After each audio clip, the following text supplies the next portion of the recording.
Assalamualaikum warahmatullahi wabarakatuh. Selamat siang para pemirsa YouTube semua, kawan-kawan YouTube. Terima kasih yang sudah mampir dan mengklik video ini. Alhamdulillah hari ini kita bisa ketemu lagi dalam vlog selanjutnya dengan admin. Yang kesempatan hari ini kita akan membahas tentang bagaimana mudah atau cara mudah belajar tentang bahasa Sunda. Nah, ini sangat penting pembahasan ini, mengingat bahasa Sunda adalah salah satu bahasa yang merupakan kekayaan dari bahasa di Indonesia. Khususnya perkembangan bahasa Sunda sekarang ini sudah cukup dikenal oleh banyak orang, dan mungkin kalian juga sudah mampu untuk mempraktikkan bagaimana bisa paham, mengerti, dan bisa berbicara, berkomunikasi dengan menggunakan bahasa Sunda. Namun pada kesempatan kali ini terlebih dahulu akan saya bahas pendahuluan atau pengantar sebelum nanti kita lebih jauh lagi bagaimana sih cara mudah atau belajar bahasa Sunda itu. Nah, hari ini kita akan bahas pengantarnya terlebih dahulu. Bahwa bahasa itu adalah merupakan kekayaan ya suatu bangsa, suatu suku, yang dimana bahasa juga merupakan bagian daripada kebudayaan. Di samping hal-hal yang lain seperti karya, rumah, kemudian kesenian ya, dan bahasa pun itu adalah merupakan salah satu bentuk bagian dari kebudayaan. Banyak kita mengetahui para cendekiawan, baik itu para penggiat kebudayaan, seringkali mereka memberikan pengertian-pengertian tentang apa itu sebenarnya kebudayaan. Nah, kebudayaan itu juga diartikan sebagai hasil dari cipta, rasa, karsa, dan karya manusia. Nah, atau dalam istilah yang lain kita temukan cipta, rasa, dan karsa itu adalah merupakan tridaya. Artinya 3 kekuatan besar yang dimiliki oleh kita sebagai manusia dan sebagai bangsa atau komunitas. Cipta itu didefinisikan sebagai satu kekuatan hasil pemikiran ya, pengetahuan yang dihasilkan oleh manusia dengan keistimewaannya sebagai sosok makhluk yang diciptakan oleh Allah sebagai makhluk yang sempurna, yang memiliki akal, maka manusia mampu melahirkan pemikiran-pemikiran hasil dari dia mempelajari lingkungannya, mempelajari seluruh interaksi dengan sesamanya atau interaksi dengan lingkungan itu sendiri. Makanya pemikiran-pemikiran, ide-ide kreatif yang menghasilkan pengetahuan itu adalah juga masuk ke dalam ranah yang disebut dengan cipta. Nah, hasil pemikiran itu tentu setelah berlangsung ya selama periode waktu tertentu akan menghasilkan kekayaan-kekayaan intelektual yang pada akhirnya mampu menciptakan suatu terobosan-terobosan baru, dan terobosan-terobosan baru itu kemudian juga akan diwariskan kepada generasi berikutnya dalam satu komunitas masyarakat tertentu atau suku atau etnik tertentu. Kemudian yang disebut dengan rasa berhubungan dengan emosi yang ada dalam hati manusia. Ya, rasa itu juga berkaitan dengan kesenangan, kesedihan, kebahagiaan. Bagaimana dia mampu peka gitu ya, kepekaan dalam perasaannya sehingga dia bisa melibatkan seluruh perasaannya dalam mengelola hubungan dengan orang lain, atau juga mampu mewarnai hasil dari cipta itu sendiri. Karena antara cipta dengan rasa itu juga ada pendapat yang mengatakan bahwa tidak jelas ketika orang apakah mengedepankan cipta terlebih dahulu atau mengedepankan rasa terlebih dahulu. Karena dua-duanya itu bisa terjadi kemungkinan mana yang terlebih dahulu. Tapi yang pasti, cipta dan rasa itu tentu memberi kaitan yang sangat erat sehingga tidak bisa dipisahkan. Artinya satu sama lain itu saling berhubungan, saling berkaitan. Rasa akan mewarnai cipta, cipta juga akan mewarnai rasa. Kemudian yang ketiga, yang disebut dengan karsa. Karsa adalah berhubungan dengan persoalan kemauan, persoalan kehendak, yaitu motivasi internal yang ada dalam diri manusia yang mampu menggerakkan pemikiran itu sendiri dan anggota badannya untuk menghasilkan sesuatu. Yang dihasilkan itulah kemudian yang disebut dengan karya. Nah, karya itu berarti hasil dari cipta, pemikiran yang diwarnai dengan ekspresi dari perasaan yang dilibatkan dan diwujudkan dengan dorongan kehendak atau yang disebut dengan karsa. Makanya dalam satu definisi pengertian kenapa kebudayaan itu dikatakan sebagai hasil dari cipta, rasa, karsa dan karya manusia, itu adalah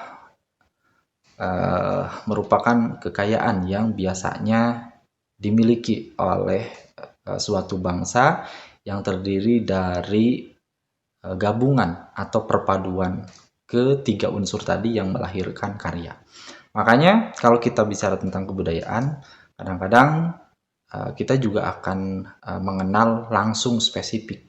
Apakah itu menunjuk pada kebudayaan bahasanya, atau menunjuk pada kebudayaan rumah adatnya, atau karya dalam bentuk rumah adatnya misalkan, atau perkakas ciri khas etnik tertentu, atau sistem kekerabatannya, Nah, itulah yang membentuk bagian-bagian atau sistem dari sebuah kebudayaan.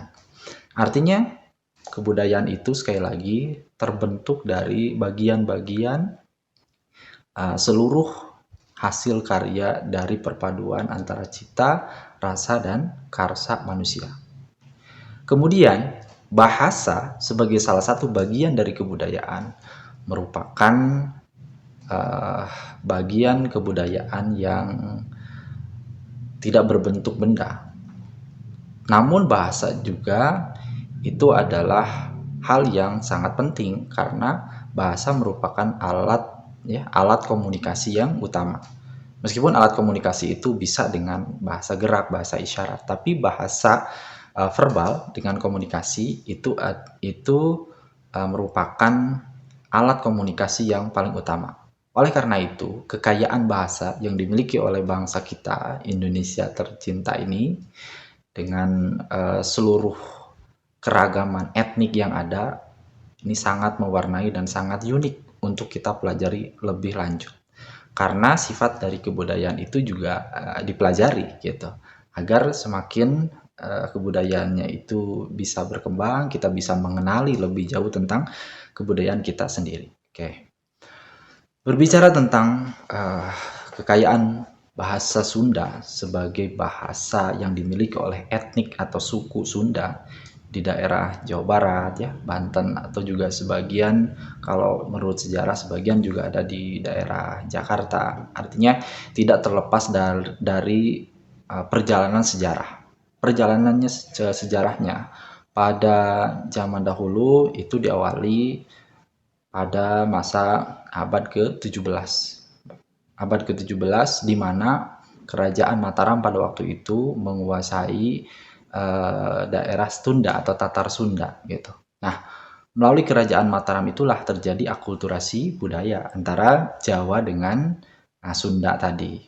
Nah, di berbagai penjelasan dalam artikel-artikel atau hasil-hasil penelitian atau pendapat dari berbagai ilmuwan dan cendekiawan, khususnya tentang penggiat kebudayaan atau para budayawan, ini banyak kita temukan diantaranya bahwa Sunda itu atau bahasa Sunda itu ya, itu awalnya sebelum ada kerajaan Mataram tidak mengenal yang disebut dengan stratifikasi atau uh, penggolongan bahasa yang saat ini dikenal di bahasa Sunda itu dengan undak usuk basa gitu ya. Undak usuk basa itu tata krama bahasa. Jadi bahasa Sunda itu ada level-levelnya tersendiri gitu. Awalnya nanti kita akan bahas lebih lanjut apa sebenarnya undak usuk bahasa itu atau uh, level tentang tata krama bahasa Sunda itu. Namun pada sejarahnya bahwa munculnya tata krama dalam bahasa Sunda ya seperti yang kita kenal saat ini itu pada awalnya merupakan tidak terlepas dari pengaruh kerajaan Mataram terhadap orang-orang atau budaya Sunda itu sendiri. Jadi terjadi percampuran atau akulturasi budaya. Nah, ini yang merupakan salah satu keunikan. Karena dulu orang Jawa itu adalah dikenal sebagai orang yang memang memiliki tadi tatanan baik dalam kebahasaan gitu. Jadi ada level-levelnya, tingkatan-tingkatannya. Nah, itu yang pada akhirnya mewarnai juga kebudayaan Sunda pada saat ini yang kita kenal saat ini. Kemudian dari hasil penelitian bahwa ditemukan berbagai prasasti atau tulisan-tulisan pada zaman dahulu yang ditemukan atau diyakini sebelum abad ke-17 itu bahasa-bahasanya menggunakan bahasa-bahasa yang bahasa biasa gitu ya atau bahasa lomak dalam Sunda itu. Jadi tidak menggunakan ada bahasa lemas gitu ya. Bahasa lemas itu bahasa halus gitu ya, bahasa halus. Tapi tulisan-tulisan itu menggunakan bahasa biasa saja, bahasa sedang atau bahasa lomak. Nah, itu juga menunjukkan salah satu bukti bahwa disimpulkan kebudayaan Sunda, bahasa Sunda pada khususnya itu pada awalnya tidak mengenali stratifikasi atau tata krama pola bahasa seperti yang kita kenal sekarang. Namun ini terjadi sekali lagi karena dipengaruhi oleh adanya akulturasi budaya antara budaya Jawa dengan Sunda gitu. Makanya kita kenal sekarang ada undak usuk basa atau tata krama dalam bahasa Sunda. Oke. Sekarang kita akan masuk pada tata krama bahasa Sunda atau undak usuk basa. Itu pada awalnya ada 5 tingkatan. Yang pertama ada yang disebut dengan bahasa kasar pisan. Nah, pisan itu dalam bahasa Indonesia ya bisa diartikan dengan sekali gitu. Jadi kalau kasar pisan berarti kasar sekali. Nah, bahasa kasar sekali. Ada bahasa kasar pisan. Yang kedua ada bahasa kasar ya, bahasa kasar. Jadi tingkatannya lebih rendah daripada bahasa atau bahasa kasar pisan, tapi bahasa kasar. Yang ketiga kemudian ada bahasa sedang namanya. Bahasa sedang itu bahasa yang biasanya digunakan untuk sesama ya, untuk sesama atau untuk orang-orang yang memang dianggap sudah akrab. Jadi bahasa biasa lah sehari-hari gitu. Yang keempat ada juga yang dinamakan dengan bahasa lemes. Lemes itu halus. Jadi ada bahasa halus. Nah, yang terakhir yang kelima ada yang disebut dengan bahasa lemes pisan atau bahasa halus sekali. Nah, namun pada perkembangannya pada saat ini ternyata bahasa Sunda itu sekarang digolongkan cukup jadi 3. Satu disebut dengan bahasa kasar atau bahasa kasar. Yang kedua bahasa sedang gitu ya. Kemudian yang ketiga adalah bahasa lemes. Jadi bahasa lemes itu yang mencakup bahasa halus dan bahasa halus sekali gitu. Lemes dan lemes pisan. Kalau bahasa kasar disatukan antara bahasa kasar dengan bahasa kasar sekali gitu. Oke. Nah, bahasa kasar itu yang pertama adalah bahasa yang sering orang gunakan oleh orang Sunda tentunya digunakan ketika mereka dalam kondisi yang sedang marah atau emosinya sedang memuncak. Biasanya keluar kata-kata yang saat ini dianggap sebagai kata-kata yang kotor. Jadi kasar itu sudah jelas menunjukkan bahwa ada kecenderungan, ya, kecenderungan ketidakbaikan kalau kita mengucapkan kata-kata kasar atau kata-kata kotor. Nah, kalau orang sedang emosi, sedang berantem tuh biasanya keluar. Nah, contohnya mohon maaf tapi ini hanya contoh saja. Misalkan kata sia, ya, sia, S-I-A, sia. Sia itu dalam bahasa Indonesia diartikan sebagai kamu, ya, kamu. Jadi kalau orang sedang marah, sedang berantem dengan seseorang tuh biasanya keluar kata sia, S-I-A, gitu. Sia. Nah, sia itu artinya kamu dalam bahasa Indonesia. Tapi karena sedang marah, akhirnya keluarnya kata itu, gitu. Ini salah satu kata saja. Nanti kita akan pelajari apa sih sebenarnya kata-kata apa saja yang masuk ke dalam golongan kasar dan masuk dalam golongan-golongan bahasa-bahasa yang lain, baik itu bahasa sedang atau bahasa loma dengan bahasa halus atau bahasa lemes gitu ya, mana-mana saja. Nah, itu contoh bahasa kasar. Nah, bahasa kasar ini memang apa ya? Mungkin ini fenomena sosial sih ya, fenomena sosial. Akhir-akhir ini orang lebih gampang mungkin, lebih gampang dan lebih menyerap kata-kata kasar daripada kata-kata yang lain, baik itu sedang maupun yang lemes.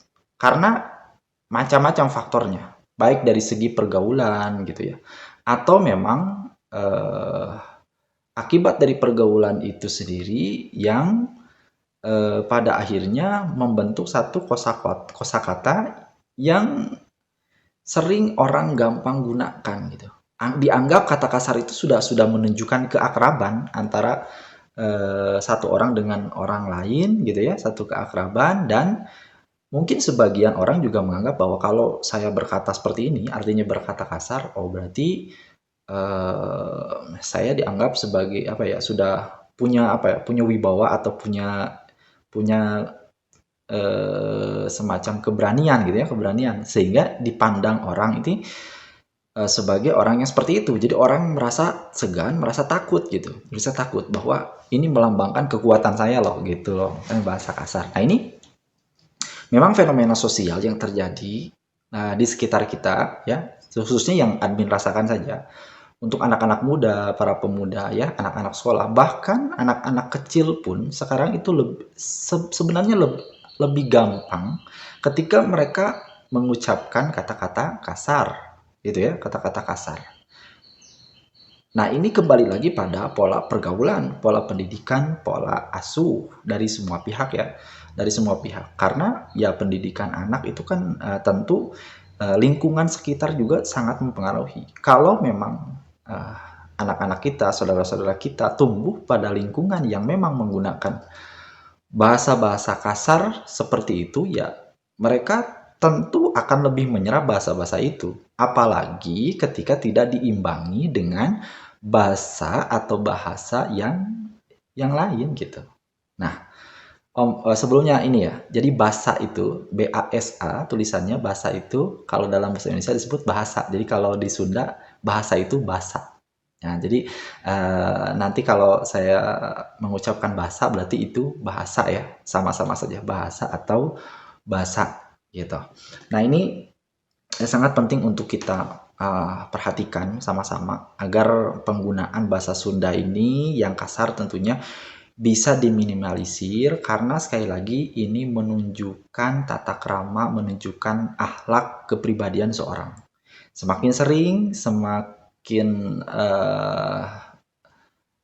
kontinu, semakin berlanjut orang menggunakan bahasa yang kasar seperti itu, maka ya akan berbanding lurus relevan dengan akhlaknya gitu.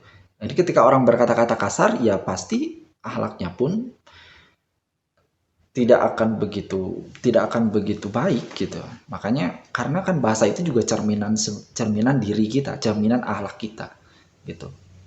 Kalau kita kaitkan dalam hadis misalkan kita temukan falyakul khairan aw liyasmut. Jadi kalau kita tidak mampu untuk berkata baik, maka hendaklah diam. Jadi itu kan sudah menunjukkan bahwa kata-kata yang tidak baik itu, ya, kata-kata yang tidak baik itu sekali lagi tidak boleh dikatakan, ya, tidak boleh diucapkan. Lebih baik diam saja. Nah, ini yang harus ditanamkan kepada anak-anak kita, pada generasi muda kita. Caranya tentu adalah dengan saling bekerja sama, bergotong royong. Tidak bisa hanya satu pihak saja, tidak bisa hanya guru di sekolah gitu ya, orang tua di rumah, tetangga saja di sekitar rumah, tidak. Tapi komponen-komponen lingkungan pendidikan ini juga harus bersatu padu untuk membudayakan bahasa yang halus tadi. Gunakan bahasa yang halus, gunakan bahasa lemas, gunakan bahasa sedang, ya. Kasih pendidikan pemahaman pada anak-anak kita bahwa ini loh bahasa yang baik digunakan gitu. Ini loh bahasa yang tidak baik digunakan. Untuk tahu perlu, ya, untuk tahu itu perlu kita mempelajari ilmu. Mengenal bahasa kasar sangat perlu tentunya. Kita juga harus tahu, tapi tahu itu bukan untuk digunakan gitu ya. Tahu itu adalah posisinya untuk mengetahui, oh ini yang buruk dan ini harus ditinggalkan, nggak boleh gitu. Nah, ini bahasa kasar.